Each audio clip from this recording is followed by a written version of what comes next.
चर्चाएं हुई थी आप लोगों ने, जिसमें आप लोगों ने दादा भाई मेलोडी के पढ़ चुके थे। इसके बाद में नीलकांत दंडेकर का पढ़ चुके थे। लकड़वाला समिति भी पढ़ चुके थे? नहीं।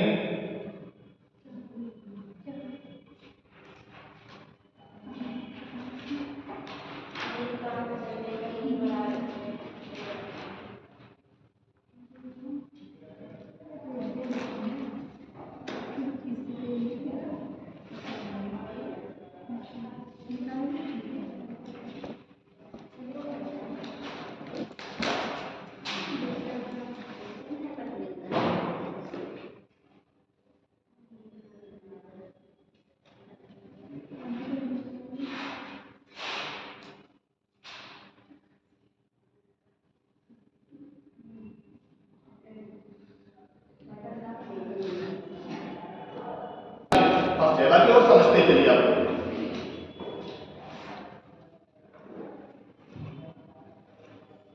तो भारत में गरीबी को मापने से संबंधित जो विधियां थी, आप लोगों ने 2-3 विधियों को चर्चाएं कर लिए हैं। जो पुरानी विधियां थी, ये भी पुरानी विधियां है। एक लकड़वाला समिति है, इन्होंने भी दर्शाया था कि 1993 में गरीबी का आकलन उन्होंने किया था। उन्होंने कहा था कि शहरी क्षेत्रों में और ग्रामीण क्षेत्रों में अलग अलग प्रकार से गरीबी का निर्धारण किया जाता है। जैसे उन्होंने कहा कि ग्रामीण क्षेत्रों में प्रति व्यक्ति मासिक आय 816 रुपये तथा शहरी क्षेत्रों में मासिक आय प्रति व्यक्ति 1000 रुपये होना चाहिए। उन्होंने लकड़वाला समिति ने की स्थापना जो हुई थी 1993 में हुई थी। आप लोग को स्थापना ही पूछे जाते हैं, दूसरा ये पूछे जाते हैं कि उन्होंने कितना कीमत को निर्धारित किया, प्रति व्यक्ति मासिक आय कितना इन्होंने निर्धारित किया।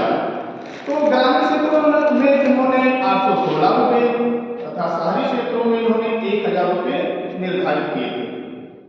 दूसरे हमारी समिति आती है सुरेश तेंदुलकर समिति। ये सब समिति लेकिन कोई कहने की जो पहले ही थी उसमें कोई, अगर ये समिति को देखा जाए तो इस समिति से कोई बेनिफिट नहीं मिलेगा, क्योंकि अगर इस हिसाब से अगर देश की विकास किया जाए तो विकास नहीं हो पाएगा। लेकिन हमारे दूसरे समिति आते हैं जो सुरेश तेंदुलकर समिति आते हैं, उन्होंने भी अपने मत को पेश किया कि प्रति व्यक्ति आय कितनी होनी चाहिए। उन्होंने बताया, उनकी स्थापना सुरेश तेंदुलकर समिति की स्थापना 2004 में की। उन्होंने बताया कि ग्रामीण क्षेत्रों में 816 रुपये प्रति व्यक्ति मासिक होना चाहिए महीने में।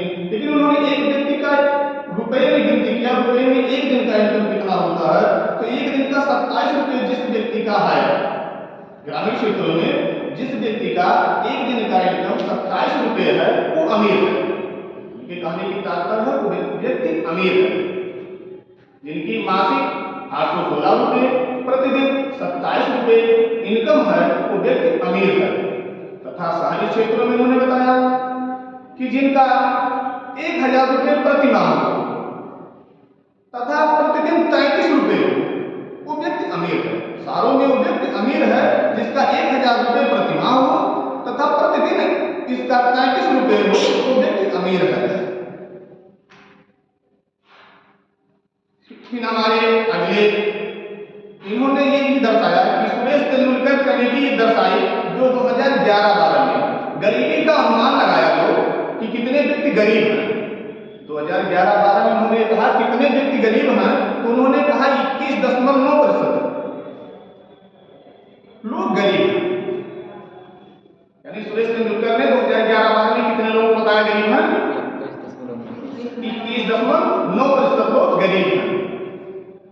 फिर हमारे जो हैं अगले प्रोफेसर आते हैं श्री रंगराजन समिति, जो समिति को पास किया गया श्री रंगराजन समिति। इसी समिति के हिसाब से हमारे देश की इस समय अर्थव्यवस्थाएं चल रही है। ये सब जितने समितियां थी ये सब कहने के लिए थी, लेकिन जो नई समितियां हमारे आई जिसमें हमारे देश की भी अर्थव्यवस्थाएं चल रही है, ये हमारे श्री रंगराजन समिति चल रही है वर्तमान में। उनकी स्थापना 2012 में की गई। श्री रंगराजन समिति की स्थापना 2012 में की गई। इन्होंने बताया कि ग्रामीण क्षेत्रों में 9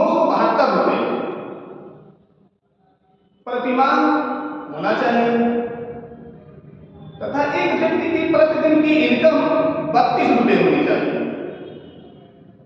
क्वेश्चन किए जाते हैं कि श्री रंगरजन समिति का ग्रामीण क्षेत्रों में प्रति व्यक्ति प्रति माह इनकम कितने होने चाहिए तथा प्रतिदिन कितने रुपए का इनकम होने चाहिए कि वो व्यक्ति अमीर होगा। तो आपको दर्शाना होगा कि 816 रुपए प्रति माह होना चाहिए तथा आपका 32 रुपए प्रतिदिन होना चाहिए, तो ये व्यक्ति अमीर है। इन्होंने शहरी क्षेत्रों में भी बताया कि 1407 रुपए प्रति माह होने चाहिए और 47 रुपए प्रतिदिन होने चाहिए। अगर ये व्यक्ति की इनकम है एक दिन की, तो ये मान के चलिए वो व्यक्ति अमीर है, अर्थात उस देश के व्यक्ति अमीर है जिस देश में इतना इनकम हो रहा प्रति माह। शहरी क्षेत्रों में 1407 रुपए प्रति माह अगर एक व्यक्ति का इनकम है तो वह व्यक्ति अमीर है। ये सब समितियां थी जिसमें आप लोगों को वर्तमान में जो समितियां चल रही है श्री रंगरजन समिति चल रही है। बात समझ में आई? अगर आपसे पूछा जाए कि सुरेश तेंदुलकर समिति कब स्थापित की गई, तो उन्होंने प्रतिदिन शहरी क्षेत्रों में कितना निर्धारित किया है और ग्रामीण क्षेत्रों में कितना रुपये निर्धारित किया है, तो आप लोग बताएंगे कितना निर्धारित किया सुरेश तेंदुलकर समिति?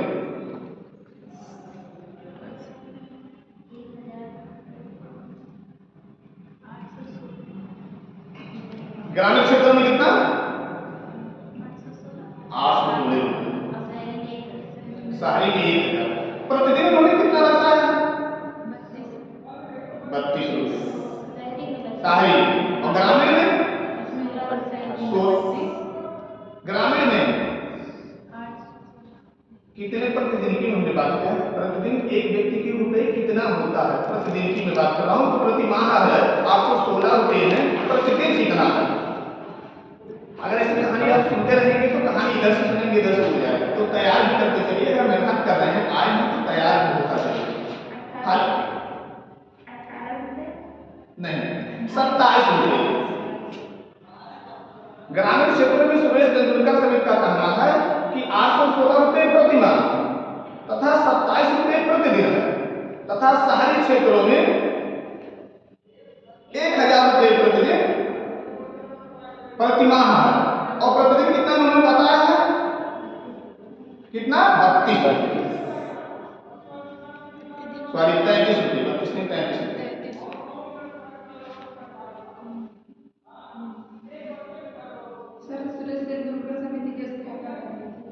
इनकी स्थापना हुई थी 2004 में। समिति पूछे जाते हैं, लेकिन ये सुरेश तेंदुलकर समिति के, जिसे सुरेश तेंदुलकर समिति कहा, उन्हीं के एडवाइस पे श्री रंगरजन समिति को स्थापित किया गया। लेकिन वर्तमान में जो हमारे चल रहे हैं, जो हमारे देश के इनकम प्रति व्यक्ति आय को दर्शाई जाती है कि कौन सा देश अमीर है या कौन सा देश गरीबी रेखा से ऊपर है, ये हमारे इस समय श्री रंगरजन समिति के हिसाब से ही चलाए जा रहे हैं। अब श्री रंगरजन समिति कहते हैं कि ग्रामीण क्षेत्रों में एक प्रति व्यक्ति प्रति माह इनकम कितने हैं, तो आपको कितने बताया गया है? श्री रंगरजन समिति का 972 रुपये महीने का, और दिन का जो बताया गया है प्रतिदिन का 32 रुपये बताया ग्रामीण क्षेत्रों में। गांव में नहीं 32 रुपये महीने का 972 रुपये। 972 यानी 972 याद करने का भी कितने जानिए 972 रुपये ग्रामीण क्षेत्रों में प्रति माह, प्रतिदिन 32 रुपये तथा शहरी क्षेत्रों में बताया है 1407 रुपये प्रति माह और 47 रुपये प्रतिदिन। शहरी क्षेत्रों को मैं बता रहा हूँ, ग्रामीण क्षेत्रों का 32 है। इसमें दो, क्योंकि गांव का इनकम अलग होता है।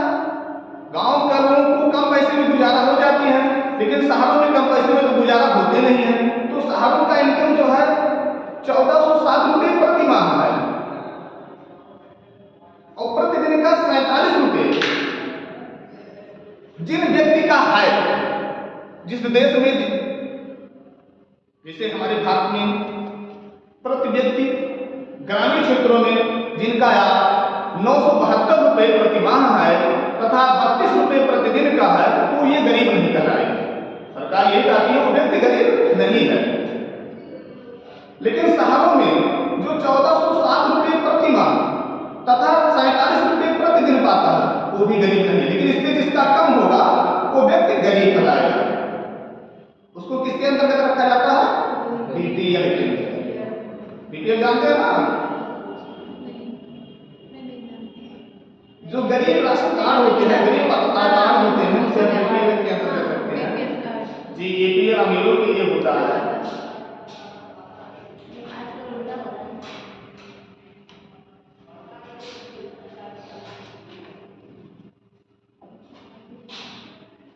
अब गरीबी को निर्धारण करने का जाल, कैसे गरीबी को हम निर्धारित करते हैं, निर्धारित करने का जाल कैसे होता है, किस जाल में लोग फंसते हैं, इसे हम गरीबी कहते हैं। तो पहला होता है बेरोजगारी की समस्या। अगर बेरोजगारी की समस्या जिस देश में है, कौन से देश में बेरोजगारी की समस्या है, वो देश क्या कराएगी? गरीब कहलाएगा। तो बेरोजगारी की समस्या होती क्यों है? कैसे कहते हैं बेरोजगार है? यानी उस देश का प्रति व्यक्ति आय कम होगा। अच्छा, प्रति व्यक्ति आ गया, ये भी तो जानना जरूरी है। देश का कुल आय बटे देश की कुल जनसंख्या।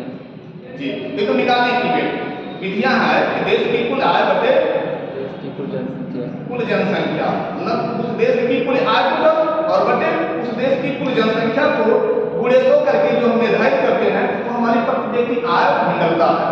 लेकिन प्रति व्यक्ति आय है क्या? मतलब एक व्यक्ति दिन में कितने रुपए कमाते हैं, जो ये कमाता है वही हम प्रति व्यक्ति आय कहते हैं। तो बेरोजगारी की समस्या में निम्न प्रति व्यक्ति आय है, और जहां निम्न प्रति व्यक्ति आय है वहां लोग क्या अच्छे रहेंगे? वहां स्वास्थ्य और शिक्षा की अभाव रहेगी, स्वास्थ्य और शिक्षा की अभाव रहेगी। और जहां स्वास्थ्य और शिक्षा की अभाव रहेगी वहां नए वस्तुओं का उत्पादन होगा? नहीं होगा। यहाँ निम्न उत्पादन होंगे, और जहां निम्न उत्पादन होंगे वहां बचत और निवेश की दर निम्न होगी। चलिए चित्र को बना लीजिए।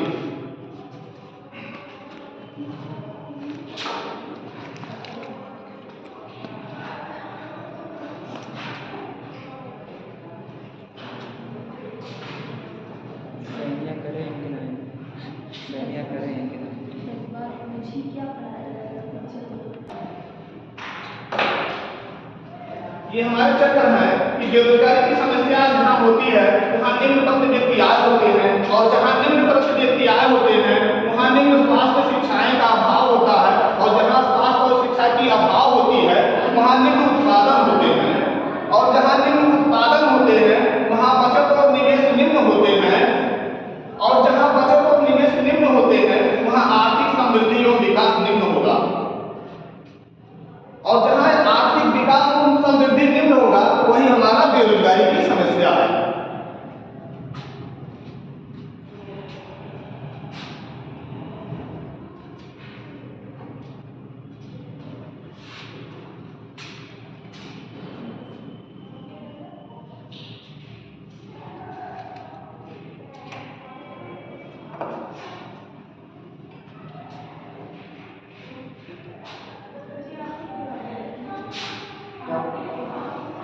आर्थिक समृद्धि और विकास निम्न होगा। समृद्धि और विकास निम्न होगा।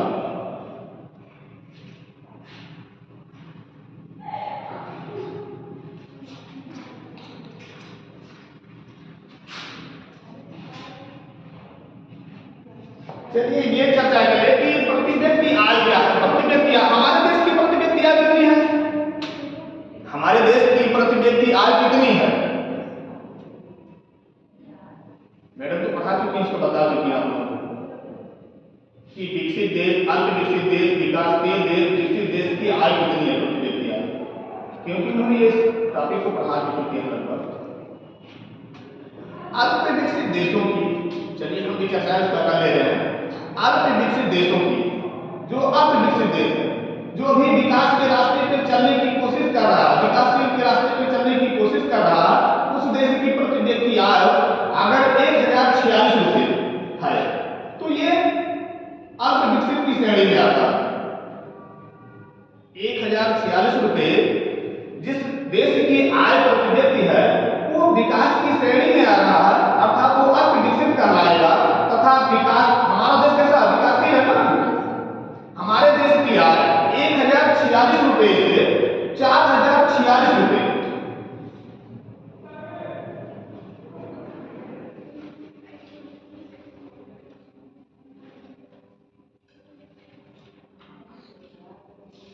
सॉरी 1046 रुपए से 4095 रुपए है। 1046 रुपए से 4095 रुपए जिस देश की प्रति व्यक्ति आय होगी वो विकासशील देश कहलाएगा, विकासशील देश कहलाएगा। अच्छा, विकसित देश किसे कहते हैं? विकसित देश वह देश होता है जिसमें 4096 रुपए से 12,695 रुपए जिस देश का प्रति व्यक्ति आय है वो विकसित देश हमारा कहलाता है। 4096 रुपए से 12,695 रुपए जिस देश का प्रति व्यक्ति आय है वो विकसित देश कहलाएगा, वो विकसित देश कहलाएगा।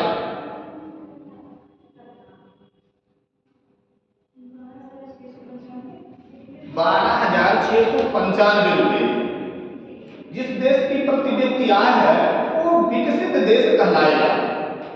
विकायनी अर्थात हमारे देश की प्रति व्यक्ति आय 1046 रुपए से 4095 रुपए है, उसे हम प्रति व्यक्ति आय की श्रेणी में, यानी जिस व्यक्ति का आय 1046 रुपए से 4096 रुपए है वो देश विकासशील कहलाते हैं।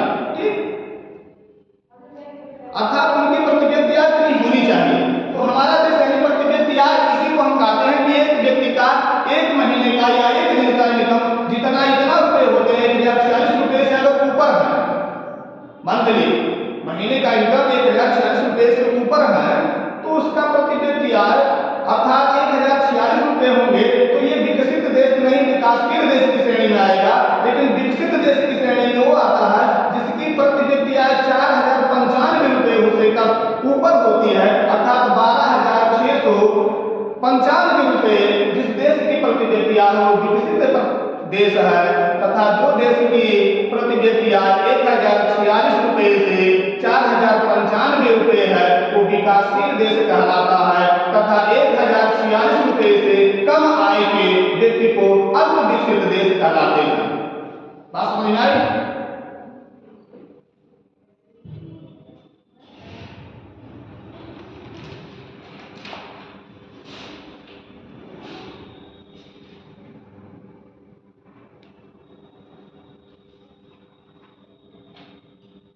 ये आपने गरीबी रेखा के दुष्परिणाम के राष्ट्रीय स्वरूप पढ़े हैं। अब प्रति व्यक्ति से में देख लीजिए कि गरीबी के निर्धारण के दुष्चक्र जो प्रति व्यक्ति आय को निर्धारित करता है, प्रति व्यक्ति को कैसे निर्धारित करता है उसके बारे में आप डायग्राम को देख लेंगे।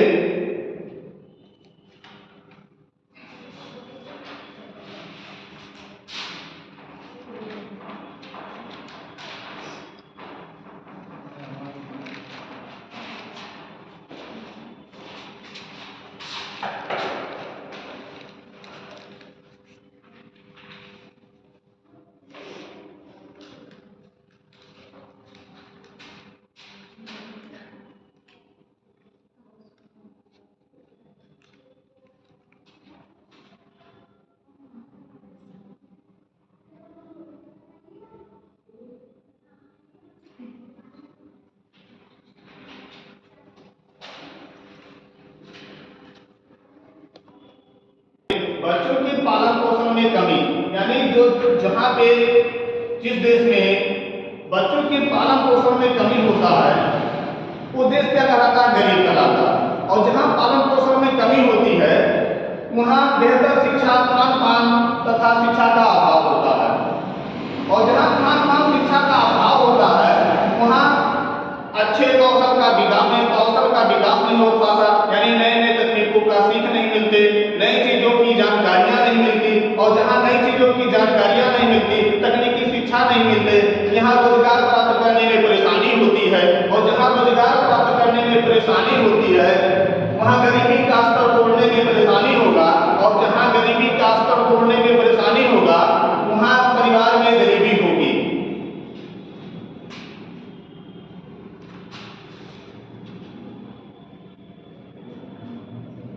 वहाँ परिवार में गरीबी होगी।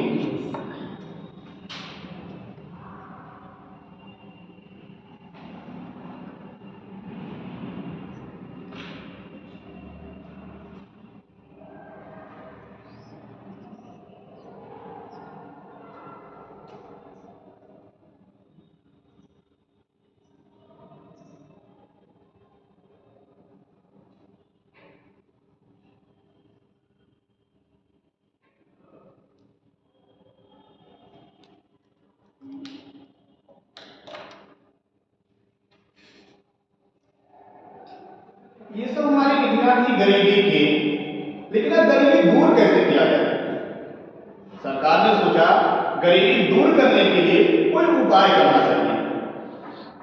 अब सरकार गरीबी दूर करने के लिए उपाय नए नए योजनाओं का विकास किया कि हमारे देश की गरीबी को दूर किया जाए, अर्थात विकासशील श्रेणियों में लाया जाए, विकासशील श्रेणियों से विकसित श्रेणियों में परिवर्तन किया जाए। इसलिए गरीबी को दूर करने के लिए नई नई योजनाएं लाई गई। आप लोगों ने सुना होगा काफी योजनाओं को, जैसे आपके नरेगा हुए, महात्मा गांधी राष्ट्रीय ग्रामीण रोजगार योजना जिसे हम कहते हैं, ये हमारे सरकार ने लाई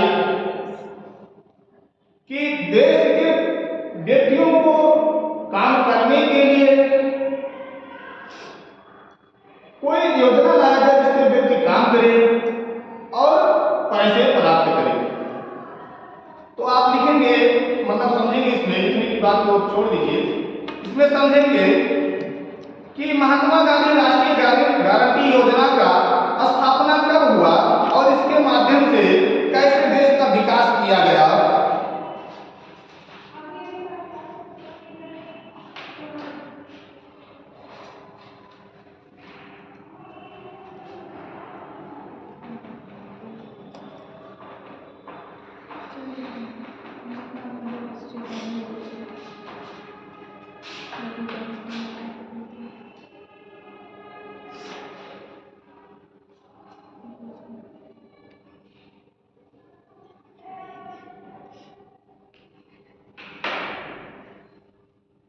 तो राष्ट्रीय ग्रामीण रोजगार गारंटी योजना की स्थापना 2 फरवरी 2006 को स्थापित किया गया।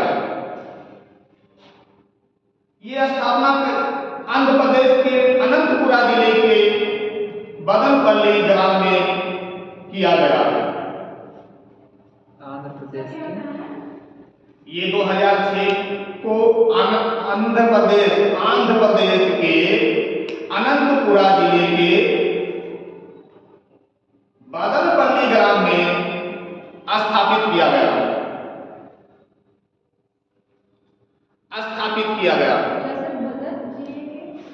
जिले के बदनपल्ली ग्राम में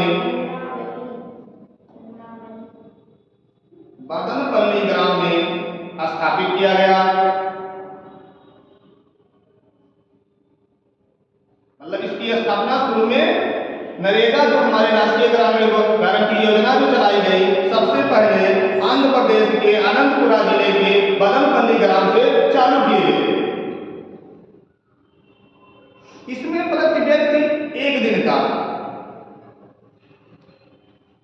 प्रति श्रमिक 120 रुपये निर्धारित की गई।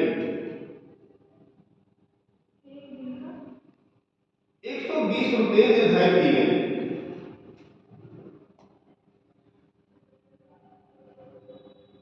तथा इनमें महिलाओं के पालन पोषण तथा बच्चों की देखरेख के लिए अलग से व्यवस्थाएं दी गई और कहा गया कि महिलाओं को दूर न लगा के 5 किलोमीटर के रेंज में लगाया जाए, उन्हें 15 दिन के अंदर काम दिया जाए। अगर जिन व्यक्तियों को 15 दिन में कार्य नहीं दिए जाते हैं उन्हें अलग से भत्ता दिए जाए। अगर 5 किलोमीटर से दूर लगाए जाते हैं उन्हें आने जाने का पूरा खर्चा दिया जाए।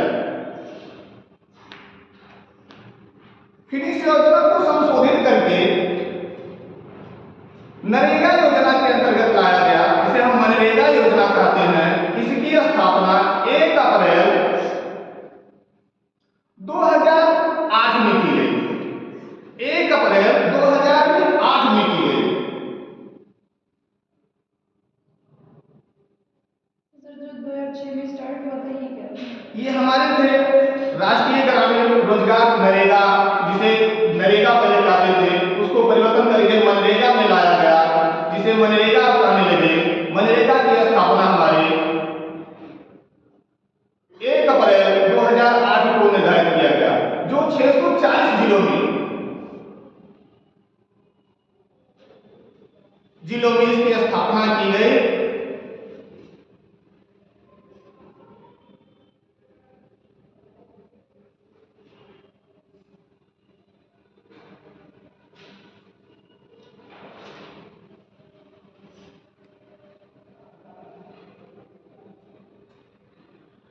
अगला नया योजना पारित किया गया देश के विकास के लिए, जिसे हम कहते हैं राष्ट्रीय ग्रामीण आजीविका मिशन। राष्ट्रीय ग्रामीण आजीविका मिशन की स्थापना 3 जून 2011 को 3 जून 2011 को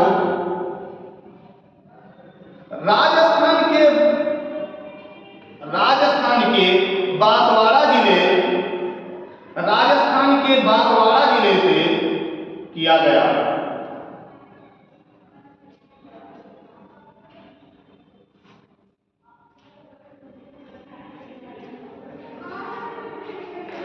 इस योजना का लक्ष्य था, अर्थात उद्देश्य था, ग्रामीण राष्ट्रीय गारंटी आजीविका मिशन का उद्देश्य था कि झुग्गी झोपड़ी मुक्त बनाना, अर्थात जो झोपड़पट्टी रखे हुए हैं, जो छप्पर का घर बनाए हुए हैं, उसे मुक्त किया जाए और उन्हें आवास दिया जाए, उन्हें घर बनाने के लिए कुछ अलग से पुरस्कार दिया जाए, अर्थात वो घर को विकास कर सके, घर बना सके।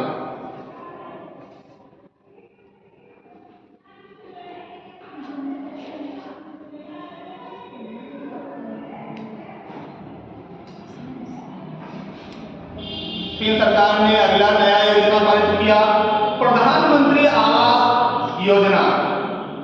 प्रधानमंत्री आवास योजना 23 मार्च 2016 में स्थापित की गई।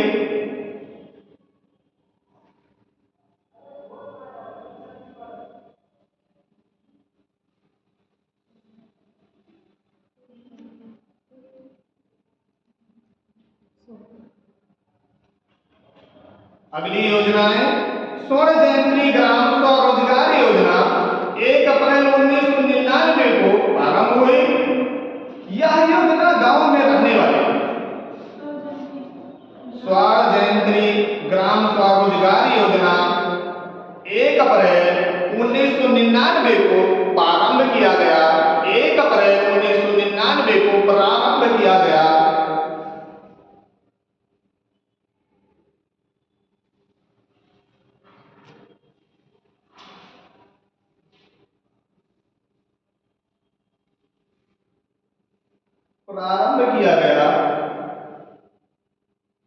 और इसमें 6 योजनाओं को अलग से जोड़ा भी गया।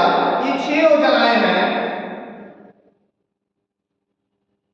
स्वरोजगार के लिए, ग्रामीण युवाओं को प्रशिक्षण कार्यक्रम, ग्रामीण क्षेत्रों में महिला एवं बाल विकास कार्यक्रम, ग्रामीण दस्तकारों को उन्नत औजारों की आपूर्ति का कार्यक्रम, गंगा कल्याण योजना और 10 लाख कुआं योजना। ये सारी योजनाएं हमारे जो है स्वर्ण जयंती ग्राम स्वरोजगार में विलय किए गए।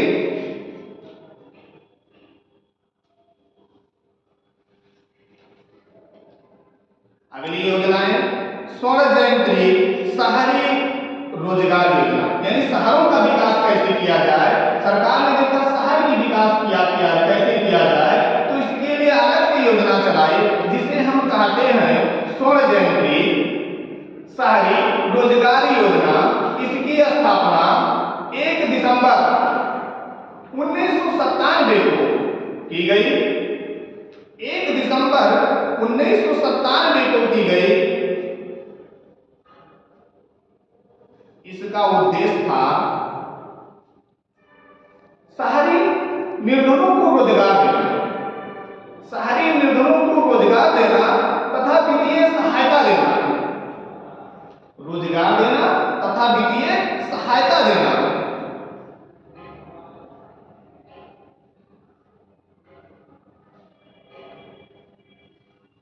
योजना से क्वेश्चन आते हैं, दो ही क्वेश्चन हर साल आते हैं, कोई भी आप एग्जाम देंगे हर एग्जाम में योजना से क्वेश्चन हर साल में आते हैं। अगली योजना भी सरकार ने देश की विकास करने के लिए अगली योजना पारित किया, जो है राष्ट्रीय शहरी आजीविका मिशन। राष्ट्रीय शहरी आजीविका मिशन, इसकी स्थापना 23 सितंबर 2013 को प्रारंभ किया। 23 सितंबर 2013 को प्रारंभ किया।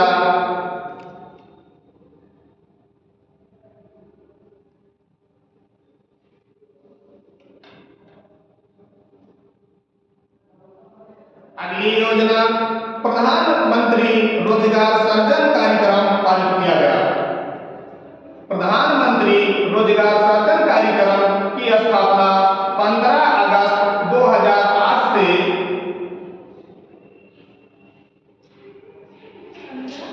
15 अगस्त 2008 से रोजगार के अधिकार अवसर सृजित कार्यक्रम चलाए गए।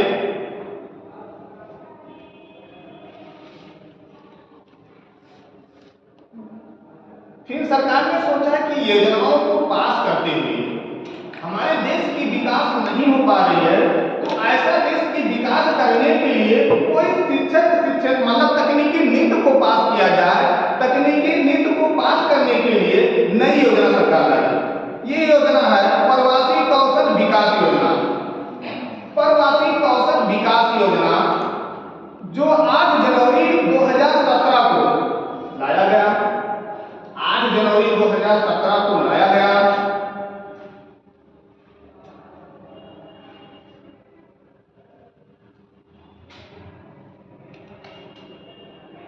अब प्रवासी किसे कहते हैं? जैसे प्रवासी, अगर कोई पूछे प्रवासी है क्या, तो प्रवासी होता है जिससे गांव में रहने वाले जो व्यक्ति होते हैं, जिनको तकनीकी ज्ञान होता है और उनको तकनीकी ज्ञान के हिसाब से गांव में पैसे नहीं उपलब्ध हो पाते।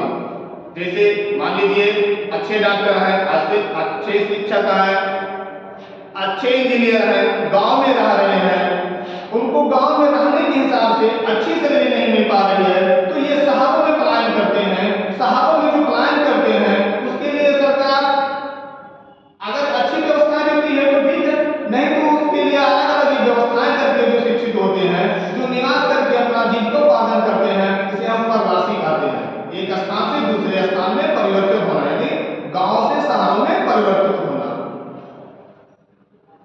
अगली योजना चालू की गई जननी सुरक्षा योजना। जननी सुरक्षा योजना, सर ये सब जो योजनाएं हैं यहाँ पे, जी जैसे प्रधानमंत्री आवास योजना जी, अगर हम लोग से क्वेश्चन पूछ लिया जाए कि कितना मतलब निर्धारित किया गया, एक प्रति व्यक्ति को कितना दिया जाएगा, तो हम लोग क्या लिखेंगे? प्रधानमंत्री रोजगार सृजन कार्यक्रम कौन सी योजना? प्रधानमंत्री आवास योजना हो गया, स्वर्ण जयंती ग्राम योजना हो गया। इसमें आप लोगों को ये नहीं पूछे जाते क्वेश्चन, जो किए जाते हैं क्वेश्चन कितने किए जाते पता नहीं है बात। अगर उसके बारे में आप जानना चाहते हैं तो उसके बारे में जान लीजिए। जैसे आपने प्रधानमंत्री आवास योजना की बात किया, इसमें प्रति व्यक्ति एक मकान बनवाने के लिए एक व्यक्ति को 1,20,000 रुपये ग्रामीण क्षेत्रों में दिया जाता है तथा पहाड़ी क्षेत्रों में 1,50,000 रुपये सरकार मकान बनाने के लिए प्रति व्यक्ति को देती है।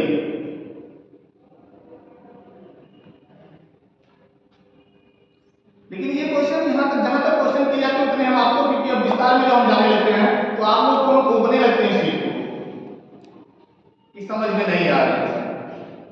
तो जहां से क्वेश्चन उठाए जाते हैं उतने की चर्चाएं, क्योंकि आप कहीं भी एग्जाम में पूछेंगे बैठेंगे तो ये नहीं निर्धारित किया जाता है कि कितने उनको दिया जाता है। एक व्यक्ति को मकान बनवाने के लिए कितना प्रधानमंत्री आवास के लिए दिया जाएगा, ये क्वेश्चन बहुत कम ही किया जाता है। लेकिन अगर जानना है तो ये 1,20,000 रुपये ग्रामीण के लिए, यानी और पर्वतीय जनजाति के लिए 1,50,000 रुपये दिए जाते हैं। अगली जननी योजना जो है 12 अप्रैल 2005 को स्थापित की गई। जननी सुरक्षा योजना 12 अप्रैल 2005 को स्थापित किया गया। इसका उद्देश्य क्या है? उद्देश्य है मातृ मृत्यु दर व शिशु मृत्यु दर पर अंकुश लगाना।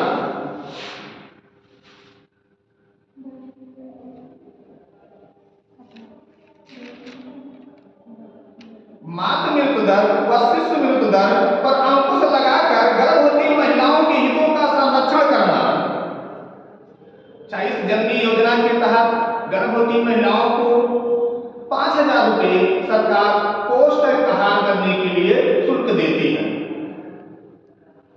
पहले देखती थी सरकार कि महिलाएं जो होती थी उचित व्यवस्थाएं उनको न मिलने के कारण बच्चे को या महिला को उनकी मृत्यु हो जाती थी।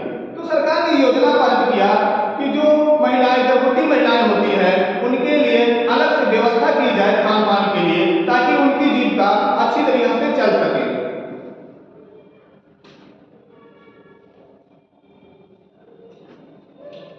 अगली योजना हमारी आती है राष्ट्रीय स्वास्थ्य बीमा योजना। राष्ट्रीय स्वास्थ्य बीमा योजना ये 1 अक्टूबर 2007 को घोषित हुआ।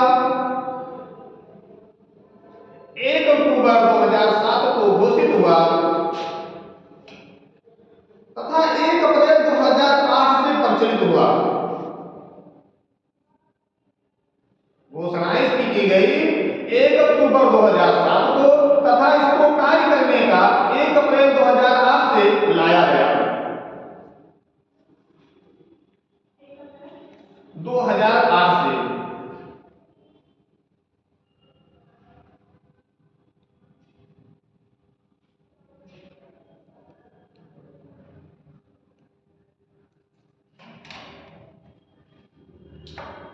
अगली योजना अटल पेंशन योजना। अटल पेंशन योजना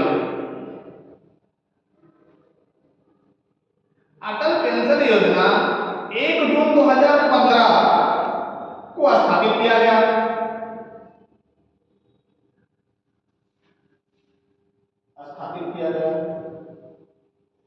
अब अटल पेंशन किसको दिया जाता है इसके बारे में जान लीजिए कि जो न्यूनतम कम से कम 18 वर्ष की आयु हो और अधिकतम कम से कम 40 वर्ष की आयु तथा उसका अनिवार्य रूप से किसी बैंक खाते में बैंक खाता हो, उसे अटल पेंशन योजना दी जाती है। ये कितने वर्ष बाद दी जाती है? ये 60 वर्ष बाद दी जाती है। अटल पेंशन योजना प्राप्त करने के लिए प्रति महीने शुल्क कितने जमा करना पड़ते हैं? तो 1,000 रुपए, 2,000 रुपए, 3,000 रुपए, ये 18 साल से 40 साल तक जमा करने पड़ते हैं। उसके बाद में 7 साल बाद आपको 1,000, 2,000, 4,000 करके आपको शुल्क वापस दिए जाएंगे, पेंशन दिए जाएंगे। इसलिए कुछ लोग क्या करते हैं, अटल पेंशन में जमा कर देते हैं। जैसे आप लोगों ने देखा है सरकारी जॉब वालों को पेंशन देता है। सरकार पहले जो जॉब करते थे उनको पेंशन देता था, आपको कोई पेंशन नहीं है।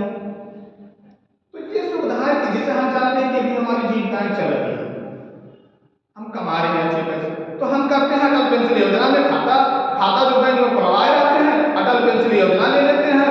उसमें हम प्रति महीने 1,000 रुपए जमा करते हैं। लेकिन इसकी आय होनी चाहिए 18 वर्ष से 40 वर्ष के बीच की ही ये पैसे जमा कर सकते हैं व्यक्ति। उसके बाद की व्यक्ति पैसे ना जमा कर सकते हैं, क्योंकि उसके बाद अगर जमा करता है तो 40 साल से 60 साल के बीच में अगर जमा करता है तो उसकी प्रीमियम की राशि क्योंकि जमा नहीं हो पाती।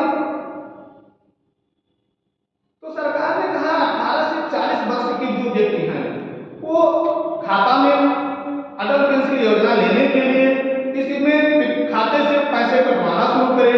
1,000 रुपए, 2,000 रुपए, 3,000 रुपए, जैसे वो कटवाते हैं जिस हिसाब से। अगर 1,000 रुपए कटवाते हैं प्रति साल तो उनको 1,000 रुपए 7 साल के बाद पेंशन दिए जाएंगे।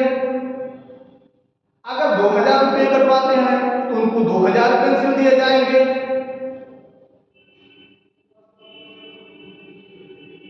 फिर अगली योजनाएं चलती है जिसमें सरकार ने 2 योजनाएं उन्होंने पहली योजना पर किया प्रधानमंत्री सुरक्षा बीमा योजना। प्रधानमंत्री सुरक्षा बीमा योजना, इसकी स्थापना 9 मई 2015 को हुई। 9 मई 2015 को हुई।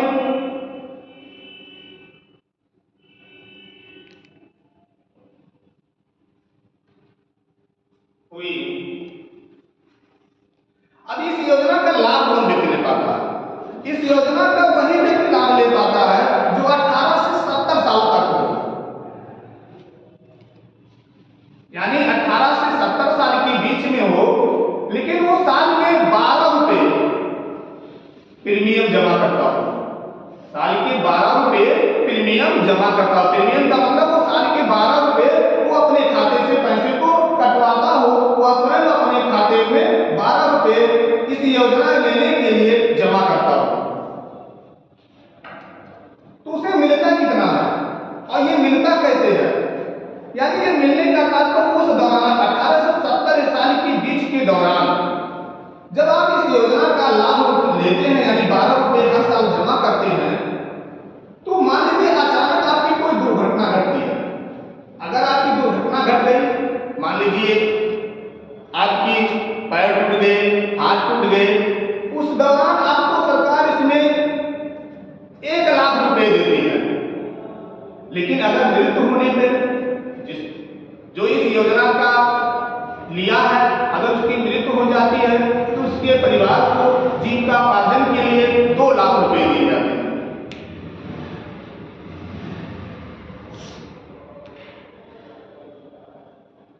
ये कब से कब तक लागू किए जाते हैं? जैसे मान लीजिए हमने खाता खुलवाया है, मैं सोचता हूं कि मुझे इस योजना का लाभ लेना है, तो इस योजना का लाभ लेने के लिए 12 रुपए कटवाने के लिए 1 जून से 31 मई तक ये सेवाएं उपलब्ध होती है। 1 जून से 31 मई के बीच में अगर 12 रुपए अपने खाते से कटवाता है तो उसे दुर्घटना के दौरान 1 लाख 2 लाख रुपए दिए जाएंगे।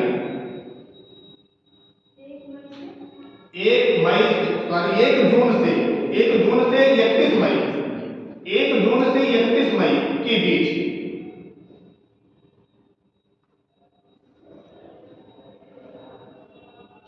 जो अपने खाते से कटवाता है उसे इस सेवा का लाभ दिया जाता है।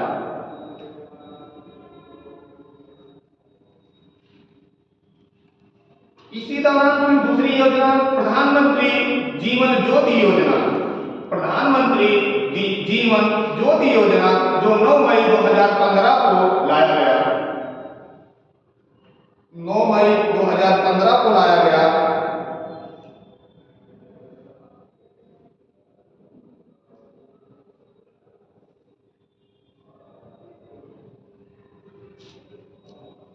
इस योजना का लाभ वही व्यक्ति ले पाता है जो 18 से 50 साल का हो। 18 से 50 साल का हो और 18 से 50 साल के दौरान वो 330 रुपए हर साल जमा करता हो।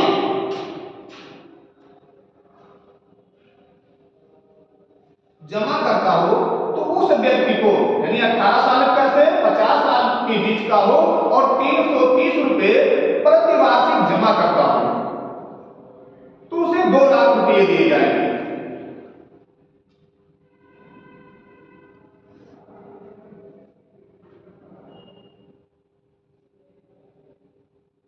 कितने वर्ष तक दिए जाएंगे? क्योंकि 18 से 50 को जमा करता है तो उसे कितने रुपए दिए जाएंगे और कितने वर्ष तक दिए जाएंगे? यानी 2 लाख रुपए दिए जाएंगे, लेकिन 55 वर्ष तक दिए जाएंगे। यानी 55 वर्ष से ऊपर अगर हो जा रहा है तो उसको इस योजना का लाभ नहीं दिया जाता है।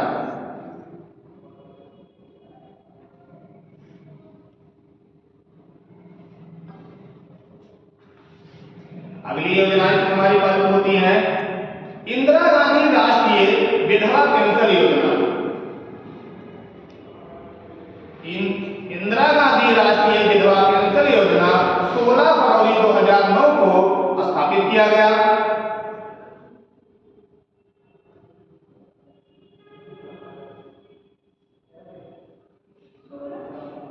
16 फरवरी 2009 को स्थापित किया गया।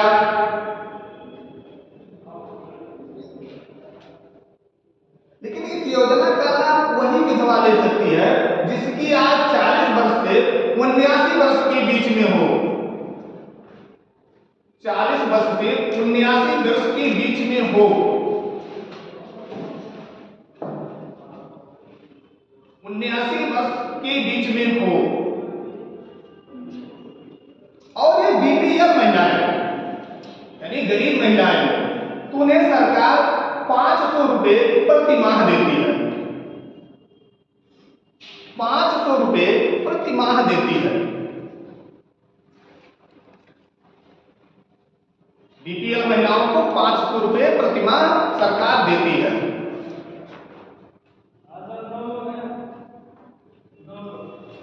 अगली योजना फिर आई राष्ट्रीय विकलांग पेंशन योजना। राष्ट्रीय विकलांग पेंशन योजना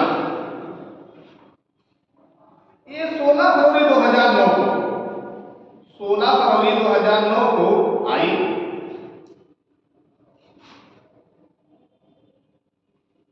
अब विकलांग व्यक्ति वही पाता है जो उसकी उम्र 18 वर्ष से 79 वर्ष के बीच का हो और बीपीएल हो, मतलब गरीब व्यक्ति हो।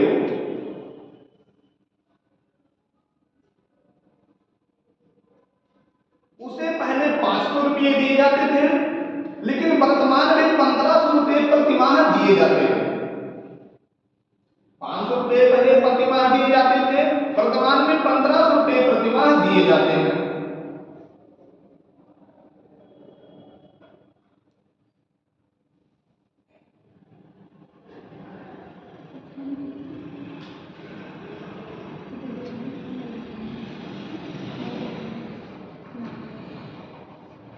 सरकार ने अगली योजना चालू की कि सड़क को कैसे संशोधित किया जाए, सड़क का कैसे विकास किया जाए, तो नए योजनाओं को भी पारित किया सड़कों का विकास करने के लिए।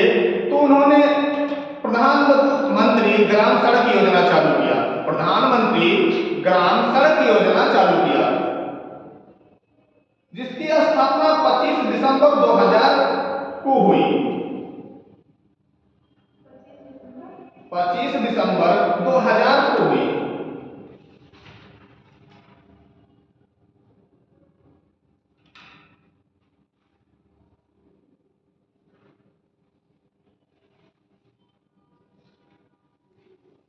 सड़कों के विकास के साथ साथ सरकार ने दूसरी योजना भी पारित किया कि हर घर बिजली, हर घर उजाला योजना, जिसे हम कहते हैं सौभाग्य योजना।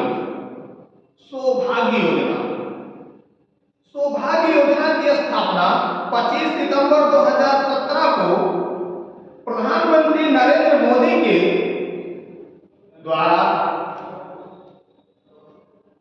किया गया।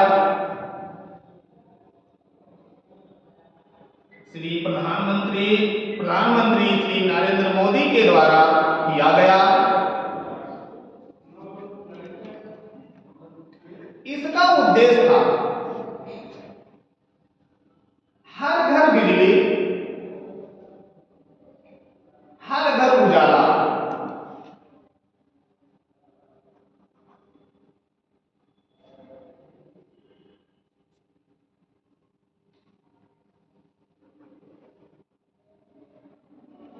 नहीं, आप लोगों ने हाल ही में सुने होंगे, जो बड़े बड़े शहरों थे उसे स्मार्ट सिटी योजना लागू किया गया। स्मार्ट सिटी किया गया अर्थात उस देश के जिले को, इस शहर को अच्छे से विकास किया गया। तो इसको विकास करने के लिए सरकार ने एक योजना लाई, जिस योजना के तहत उसमें शुल्क निर्धारित किया गया कितने पैसे उस शहर को दिया जाएगा।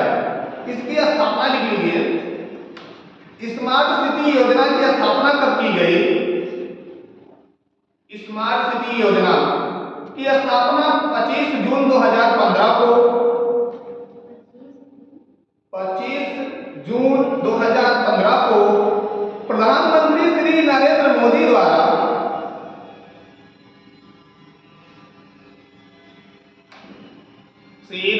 मोदी द्वारा इस योजना को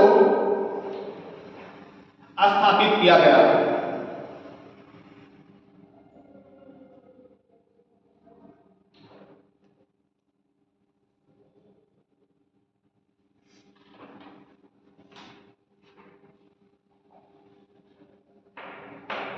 अगली योजनाएं आई,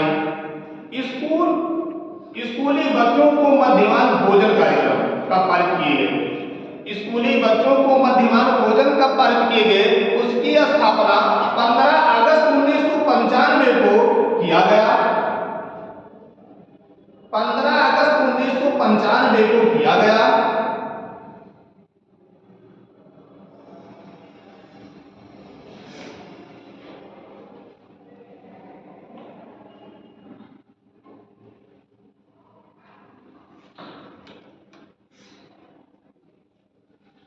तथा 1997-98 तक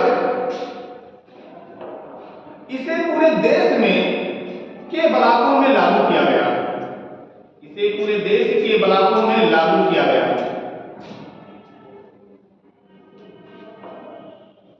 इस योजना का उद्देश्य था 1 से 5 क्लास तक के बच्चों को 450 कैलोरी तथा 12 ग्राम प्रोटीन युक्त भोजन, 1 से 5 कक्षा तक के बच्चों को 450 कैलोरी, 12 ग्राम प्रोटीन युक्त भोजन तथा 5 से 8 तक, 1 से 5 तक के बच्चों को 450 कैलोरी, 12 ग्राम प्रोटीन युक्त भोजन तथा 5 से 8 तक क्लास के बच्चों को 700 कैलोरी और 20 ग्राम प्रोटीन युक्त भोजन।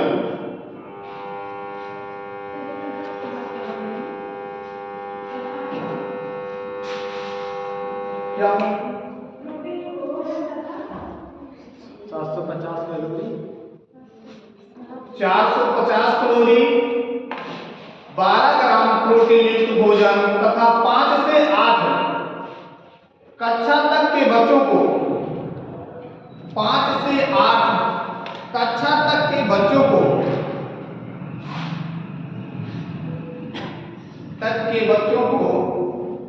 सात सौ कैलोरी, 20 ग्राम प्रोटीन युक्त भोजन, 700 कैलोरी, 20 ग्राम प्रोटीन युक्त भोजन दिए जाते हैं।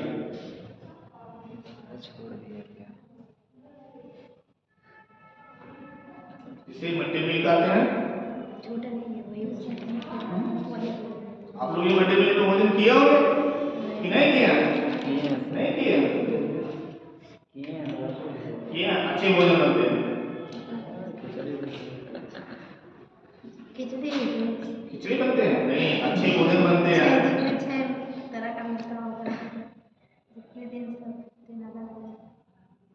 क्योंकि इसकी भी मेनू होती है, अलग अलग मेनू के हिसाब से अलग अलग भोजन उपलब्ध करवाए जाते हैं।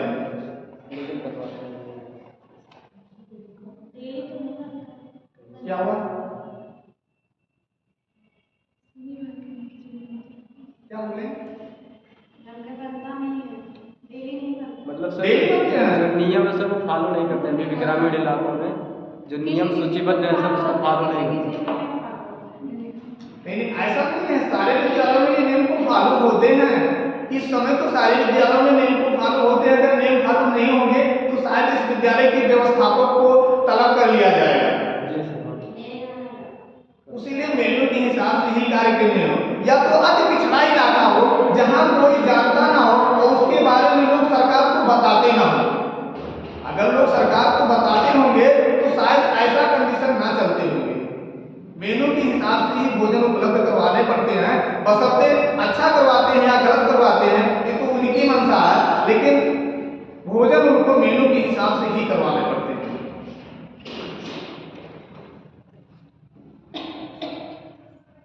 हम लोगों ने देखा है, कॉलेजों में हम भी थे, मैंने देखा है डेली भोजन बनते भी थे, बच्चे को भोजन उपलब्ध करवाए जाते थे। लेकिन कुछ प्रधानाचार्यों में ऐसे थे जो ठीक ठाक भोजन नहीं देते। मेनू तो देते होते, जैसे हो गया आज दाल रोटी की समय है तो पता लगा रोटी बनते हो तो रोटी कच्ची आधी रह गई। 4 बच्चे रोटी पाए, 2 बच्चे रोटी पाए ही नहीं, दाल लेके खाली बैठे हैं। ऐसी कंडीशन आती हैं अक्सर लोगों की, और इसीलिए करते हैं क्योंकि उनको ऊपरी आमदनी मिले। दाल में सर सिर्फ पानी रहता है, दाल रहता है। दाल में पानी रहता है। स्वैच्छोषी अपराध करते हैं। जी जी, लेकिन ये कंडीशन क्या है? कारण ये है कि यहाँ की जनता जागरूक नहीं है, करप्शन। लोग बताते नहीं हैं और ये अपनी जेब गर्म करने के लिए ऐसे कार्य करते हैं। बट सर वो पढ़ लिख के ही तो नौकरी पाते हैं, तो उनको नहीं सोचना चाहिए, एथिक्स की नॉलेज उनको भी रहनी चाहिए ना। हाँ, करना तो चाहिए, सोचना तो चाहिए, लेकिन अगर लोग इतना सोचे तो शायद हमारा देश विकासशील श्रेणी में ना रहे। अब तक वो विकसित श्रेणियों में आ जाता, लेकिन इतना लोग सोचते नहीं है। अगर सोचते तो ऐसा कंडीशन ना आता।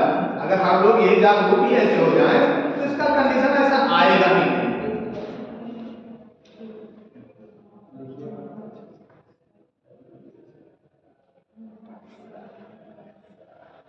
अगली योजना हमारी आती है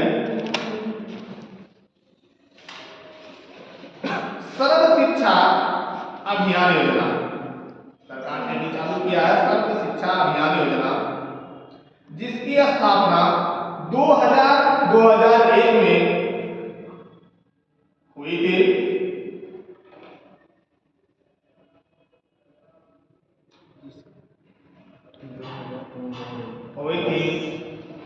तथा इसे पूरे देश में 2001-2002 में पारित किया गया।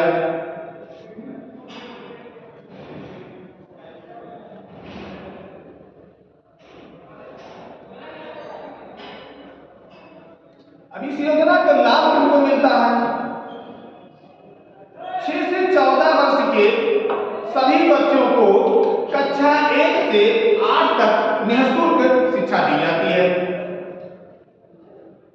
6 से 14 वर्ष के सभी बच्चों को कक्षा 8 तक निःशुल्क शिक्षा व्यवस्थाएं दी जाती है।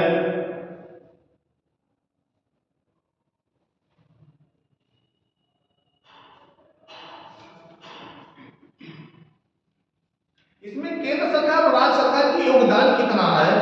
केंद्र सरकार इसमें 65% धनराशि देती है और राज्य सरकार इसमें 35% धनराशि को अदा करती है।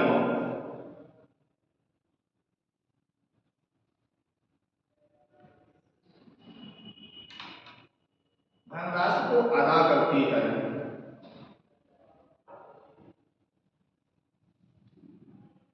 सर्व शिक्षा अभियान को सरकार ने इसलिए चलाया क्योंकि देखते थे जो पिछड़े हुए, अति पिछड़े हुए, जहां जिस जगह के व्यक्ति रहते थे वहां शिक्षा की उचित व्यवस्थाएं नहीं मिल पाता था, क्योंकि उनको उचित पढ़ने लिखने के लिए पैसे नहीं रहते थे। इसीलिए सरकार ने एक नई योजना सर्व शिक्षा अभियान चलाई। क्योंकि आप लोग देखते हैं वर्तमान में कितने शुल्क निर्धारित किए गए हैं कॉन्वेंट विद्यालयों में। अगर एक गरीब बच्चे को एडमिशन करवाना तो शायद एडमिशन ना हो। उसी को देखते हुए सरकार ने गरीबों के लिए व्यवस्था किया, लेकिन तब भी लोग प्राइवेट विद्यालय में ज्यादा पढ़ना पसंद करते हैं। ऐसा क्यों? सरकारी में पढ़ाई होती है, लेकिन कम क्यों पसंद कम करते हैं? क्योंकि लोगों के पास पैसे हैं, इस समय पैसे है ना, काफी पैसे लोगों के पास हैं। वो समझते हैं कि पैसे हम जितने देंगे उतने हमारे बच्चों की अच्छी पढ़ाई होगी। जैसे अभी आप देख लीजिए, सरकार ने योजनाएं जो चालू किया, ये शिक्षा व्यवस्थाएं आप लोगों को निःशुल्क सहायता दी जाती है, निःशुल्क है, लेकिन कम लोग पढ़ने वाले हैं। क्या इतने अच्छे टीचर नहीं पढ़ाते हैं? लेकिन क्या कारण है? कारण ये है कि इसमें पैसे नहीं लिए जाते। और आज वही वैल्यू है जहां लोग पैसे देते हैं, कहते हैं पैसे से ही अच्छी पढ़ाई होती है, अगर पैसे नहीं मिलता तो अच्छी पढ़ाई नहीं होती है। सर, शिक्षा का पश्चिमीकरण भी हुआ है, इस वजह से भी कम लोग पढ़ते हैं। इसलिए शिक्षा का पश्चिमीकरण नहीं हुआ है सर, अंग्रेजी भाषा को ज्यादा महत्व दिया जा रहा है। नहीं, ऐसा कुछ नहीं है सर, क्योंकि वहाँ भी इंग्लिश पढ़ाई नहीं जाती है। क्या आप जिस समय किसी की जगह जाएंगे, अगर भारत में निवासी हैं, भारत के रहने वाले हैं, तो अगर अंग्रेजी ही बोले तो क्या आप उस जगह के विकास को कर पाएंगे या उस जगह के व्यक्तियों को समझा पाएंगे? आपको हिंदी भाषा, क्योंकि हमारी मातृभाषा है,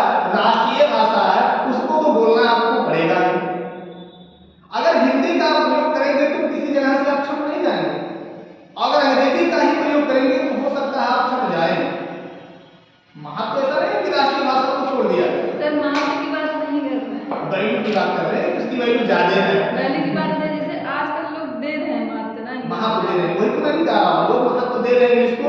लेकिन ये मान के चलिए जिस व्यक्ति का, जिस बच्चे का एडमिशन प्राइवेट कॉन्वेंट में किया गया, वो कितने साल 12 तक पढ़ता है, इंग्लिश नहीं आती है। कंडीशन क्या होता है, जब वो 12 तक पढ़ने के बाद में सीबीएसई बोर्ड को छोड़ता है और जब जाता है अच्छी यूनिवर्सिटियों में या अच्छी वैकेंसियों की तैयारी करता है, तो उसको हिंदी में जब पढ़ना पड़ता है, क्योंकि सारे विषयों को पढ़ना, हिंदी भी पढ़नी है, अंग्रेजी भी पढ़नी है, गणित भी पढ़नी है, विज्ञान भी पढ़नी है, सोशल साइंस भी पढ़नी है, सारे सब्जेक्टों को पढ़ना है। तो ये क्या कंडीशन होता है कि ये हिंदी को फिर होना शुरू करता है। और जब हिंदी में होता है तो जैसे आपको कठिन इंग्लिश लगता है, वैसे कठिन इनको हिंदी लगता है। जैसे आप इंग्लिश में नंबर कम पाते हैं, वैसे हिंदी में नंबर कम पाता है। तो कहीं कंपटीशन तो हर दौर में है। क्या पढ़ाई करने का बच्चा अधिकारी नहीं बनता है? बनता है, सबसे ज्यादा बनता है। एक कॉन्वेंट का बच्चा होता है, नहीं, हाँ कॉन्वेंट का बच्चा इंजीनियर बन सकता है, लेकिन अधिकारी नहीं बन सकता है, क्योंकि इसको खाली का सीमित कॉन्वेंट में क्या किया जाता है, सीमित कोर्स को निर्धारित किया जाता है, इतने बच्चों को पढ़ाया जाता है, उससे बड़ा नहीं पढ़ाया जाता। लेकिन अगर आपके सरकारी विद्यालय में क्या होता है, हिंदी मीडियम में क्या होता है, हिंदी मीडियम में होता है कि सारी चीजों को पढ़ाया जाता है, गहन अध्ययन करवाया जाता है और विस्तार से बताया जाता है। उनको निर्धारित है कि हमको 10 लेसन पढ़ने हैं और 10 में से ही क्वेश्चन आने हैं, वो 10 पर रखवा देते हैं। 10 पेपर 10 क्वेश्चन को, अगर उनको पता है 10 क्वेश्चन 10 लेसन से आने हैं, उसी 10 लेसन को पढ़ा देंगे, उसके बाद छोड़ देंगे। और लड़का नंबर अच्छा पाता है, लेकिन उसको पता कुछ नहीं होता। मैंने देखा है कॉन्वेंट को, काफी बच्चों को देखा है कि उनको अगर बाहरी नॉलेज पूछा जाए, अगर पूछ लिया जाए कि राष्ट्रपति की नियुक्ति कौन करता है या राष्ट्रपति का कार्यकाल कितने दिन का होता है, तो मैं कॉन्वेंट 12वीं तक के बच्चों को लगभग मैं जानता हूं कि नहीं बता पाएगा कि राष्ट्रपति की नियुक्ति कौन करता है या राज्यपाल की नियुक्ति कौन करता है या प्रधानमंत्री की नियुक्ति कौन करता है, या प्रधानमंत्री की कार्यकाल तो हो सकता है कि आप कॉन्वेंट में भी जीएस चला दिए हैं तो जीएस में कुछ बता देते हैं कि प्रधानमंत्री की नियुक्ति कौन करता है, लेकिन राष्ट्रपति को बहुत कभी बताते हैं। हमने भी हाल ही में 1 महीने पहले इलाहाबाद में, मैंने कॉन्वेंट में पढ़ने वाले बच्चों को मैं इलाहाबाद की बात बता रहा हूँ, मैंने पूछा कि राष्ट्रपति की नियुक्ति कौन करता है और कैसे होता है। उसने कहा कि तो हमारे साथ बताया नहीं है। लेकिन एक इंटर में पढ़ने वाला बच्चा अगर हिंदी मीडियम है तो उसको पता है, कारण क्या है, क्योंकि उसको ये पता है कि हमको तैयारी करनी है, हमको अधिकारी रैंक की तैयारी करनी है। लेकिन कॉन्वेंट बच्चे को ये पता है मुझे अधिकारी रैंक की नहीं, मुझे इंजीनियरिंग रैंक की तैयारी करनी है, उसीलिए वो इंजीनियरिंग का कोशिश करता है, खाली मैथ पढ़ता है, इंग्लिश पढ़ता है।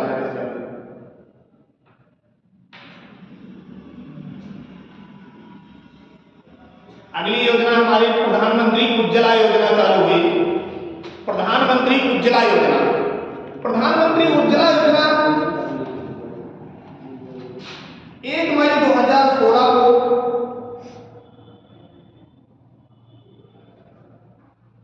प्रधानमंत्री द्वारा मजदूरी दिवस पर उत्तर प्रदेश के बलिया जिले से चालू किया गया। प्रधानमंत्री उज्ज्वला योजना की स्थापना 1 मई 2016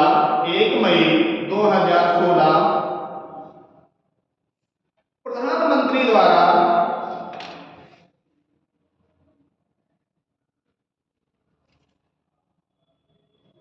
मजदूर दिवस पर उत्तर प्रदेश के बलिया जिले से चालू किया गया।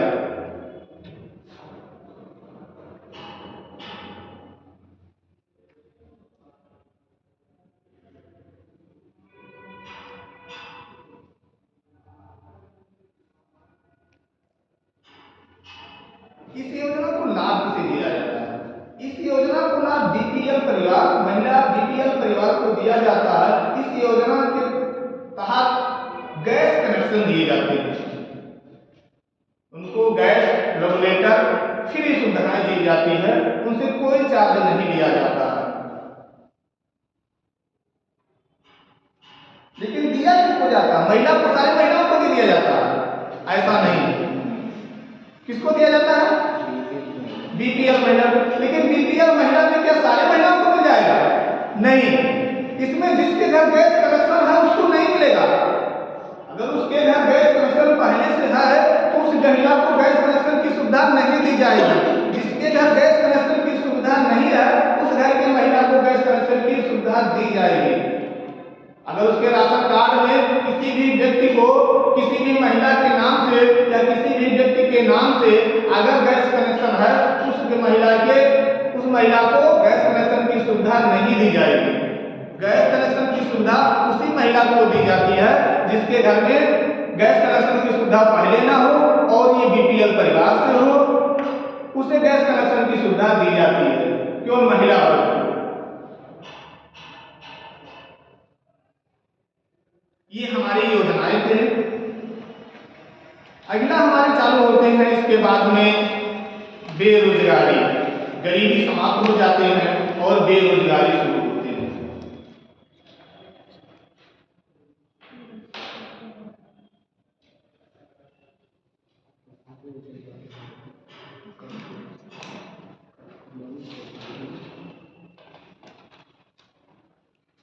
चलिए, आप लोगों को इतने में कोई समस्या, कहीं कोई दिक्कत हो तो इसके बारे में चर्चा कर लिया जाए।